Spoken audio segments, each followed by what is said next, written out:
कादर खान हिंदी फिल्मों के ऐसे सर्वकालिक महान कलाकारों में शुमार किए जाते हैं जो सिनेमा जगत के बने बनाए ढांचे के अनुसार नहीं ढले, बल्कि इन्होंने हिंदी सिनेमा के रंगरूप को अपने अनुसार ढाला। ये लेखक भी थे, अभिनेता भी, और ये बताना बड़ा मुश्किल है कि ये कौन से काम में ज्यादा बेहतर थे। तुम भी यार थूक में भजिया तलने चले आए हो। मेरी हालत देखो, मुझसे बख्शिश मांगना देखो। मुझे तकदीर ही नहीं बख्शा तो मैं तुम्हें बख्शिश कहाँ से दूं? घर में बीवी नहीं है, जेब में बीड़ी नहीं है, माचिस का क्या करोगे? जाओ ऐश करो, भगवान भला करेगा, जिसका कोई चांस नहीं है। इनके संवादों ने भारतीय फिल्मों के दर्जे को कई सौ गुना बढ़ा दिया और इनके जैसा अभिनेता आज तक पैदा नहीं हुआ। पर वो कहते हैं ना, जो है नाम वाला वही तो बदनाम है। ठीक ऐसा ही कादर खान साहब के साथ भी हुआ। इनके कई दशक लंबे कैरियर में कई ऐसे मौके आए जब इन पर कई गंभीर आरोप लगाए गए। फिल्म फेयर पत्रिका ने 1986 और 1988 में इनके साक्षात्कार प्रकाशित किए, जिनमें इन पर आरोप लगाते हुए कई तीखे सवाल पूछे गए। दरअसल 80 के दशक में कादर खान साहब ने दक्षिण भारत में बनने वाले हिंदी फिल्मों का रुख किया, जिनमें अक्सर जितेंद्र, श्रीदेवी और जया प्रदा जैसे कलाकार नजर आते थे। ये फिल्में अक्सर किसी सुपरहिट दक्षिण भारतीय फिल्म की रीमेक हुआ करती थी। इन फिल्मों को लेकर कादर खान साहब पर आरोप लगा कि इन फिल्मों के संवाद फूहड़, अश्लील और अस्तरहीन हुआ करते थे। ये आरोप उन पर बार बार लगते रहे, फिर चाहे वो फिल्म 1983 की मवाली रही हो, 1984 की तोहफा या मकसद, या फिर 1988 की कसम रही हो। उन दिनों इन फिल्मों के कई संवादों की काफी आलोचना हुई थी। जब कादर खान साहब से इस बारे में सवाल पूछा गया तो इन्होंने यह जवाब दिया कि जो फिल्म समीक्षक उनकी आलोचना करते हैं, उनकी नज़र में समाज केवल शहरों के शिक्षित वर्गों तक ही सीमित है, जबकि मेरी फिल्मों के दर्शक गांव देहात और स्लम में रहने वाले व्यक्ति हैं और मेरे संवादों में उस माहौल की छाप दिखती है। कादर खान साहब ये भी बताते हैं कि ये जिस पारिवारिक माहौल से आते हैं, उसी को अपनी फिल्मों में मिर्च मसाला लगाकर दिखाते हैं, क्योंकि ये उन आर्ट फिल्मों से बिल्कुल भी इत्तेफाक नहीं रखते जो दुनिया भर की समस्याएं तो दिखाते हैं पर समाधान एक भी नहीं देते। पर कादर खान साहब साथ ही साथ इस बात को भी स्वीकार करते हैं कि इनकी ज्यादातर फिल्मों के संवाद एक जैसे लगते हैं, क्योंकि एक बार इनकी कोई फिल्म हिट हो जाए तो तमाम फिल्मकार उनसे इसी तरह के संवाद लिखने की मांग करते हैं। ऐसी स्थिति में एक ही तरह के संवाद लिखने को ये मजबूर हो जाते हैं। कादर खान साहब पर अगला इल्जाम ये लगा कि ये अपने फिल्मों में सारे पंचलाइन और अच्छे संवाद अपने लिए रखते हैं। इससे कई बार फिल्म के प्रमुख अभिनेता ही कादर खान के सामने दबकर रह जाते हैं। गौरतलब है कि 80 और 90 के दशक में कई ऐसी फिल्में आईं जिनमें बोलने के लिए तो प्रमुख अभिनेता कोई और था, पर पूरी फिल्म कादर खान साहब के इर्द गिर्द घूमती नजर आती है।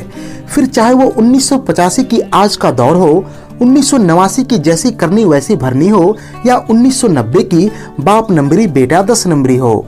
ऐसे में इनसे पूछा गया कि आप फिल्म के सबसे अच्छे संवाद अपने लिए क्यों बचा कर रखते हैं? क्या ये सच है कि आपको अभिनय का मोह इतना अधिक है कि इसके लिए आप फिल्म में अपने दृश्य जबरदस्ती बढ़ाते हैं और फिल्मकारों के सामने ये शर्त भी रखते हैं कि वो फिल्म के संवाद तभी लिखेंगे जब उनके लिए एक रोल रखा जाएगा? इस पर कादर खान साहब ने जवाब दिया कि ये बात सही है कि मैं फिल्मों में अपने विशेष संवाद लिखता हूँ, पर ऐसा इसलिए करता हूँ क्योंकि ऐसे संवाद बोलना मेरे लिए बेहद प्राकृतिक है, जबकि वही संवाद बोलने के लिए बाकी अभिनेताओं को संघर्ष करना पड़ता है। यहाँ यह भी सत्य है कि संवाद से ज्यादा अहमियत इस बात की है कि संवाद किस तरह से बोला जाए, और इस कला में कादर खान साहब पारंगत थे। कौन है जो हमारे भाई का सर काट के ओके तन से जुदा किया है?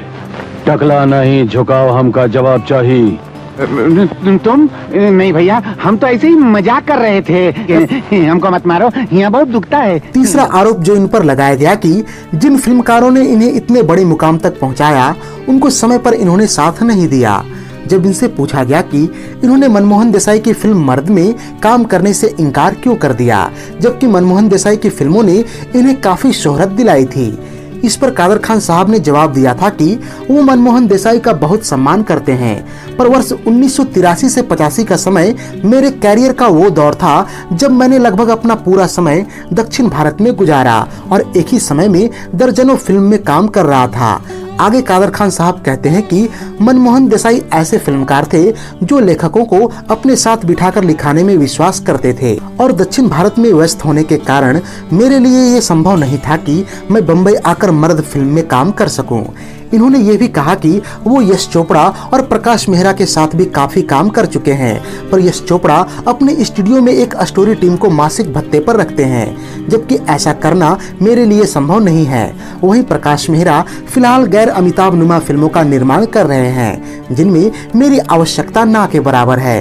इस तरह से कादर खान ने अपना पक्ष रखते हुए कहा कि मैंने किसी का त्याग नहीं किया, बल्कि सब लोग अपनी अपनी जगह व्यस्त हैं। कादर खान साहब पर चौथा आरोप ये लगा कि अति व्यस्तता के चलते ये अपना काफी काम अपने सहायकों से करवाते हैं। इनके द्वारा लिखी गई कई फिल्में दरअसल इनके सहायकों ने लिखी हैं, जिनको कभी उनके काम का श्रेय नहीं दिया गया।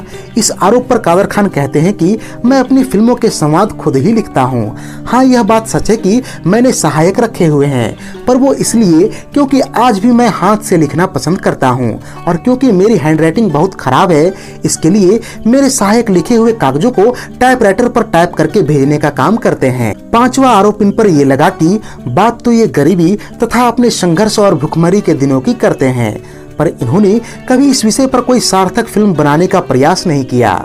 इस पर कादर खान साहब ने जवाब दिया था कि मैं हमेशा से ऐसी फिल्म बनाना चाहता था जिसमें इन विषयों को ढंग से पेश किया जाए, और इस कारण मैंने बतौर निर्माता निर्देशक फिल्म जाहिल बनाने का निर्णय लिया, पर यह फिल्म कई कारणों से बन नहीं पाई। अगर ये फिल्म बनती तो जरूर मैं जो सोचता हूँ वो दुनिया के सामने ला पाता।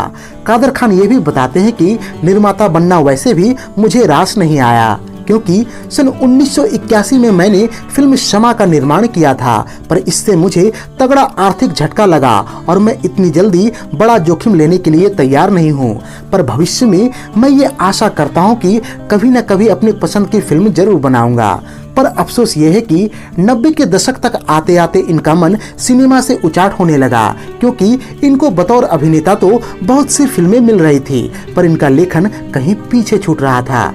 साथ ही इनके साथी फिल्मकार मनमोहन देसाई और प्रकाश मेहरा आदि या तो चल बसे या दिवालिया हो गए।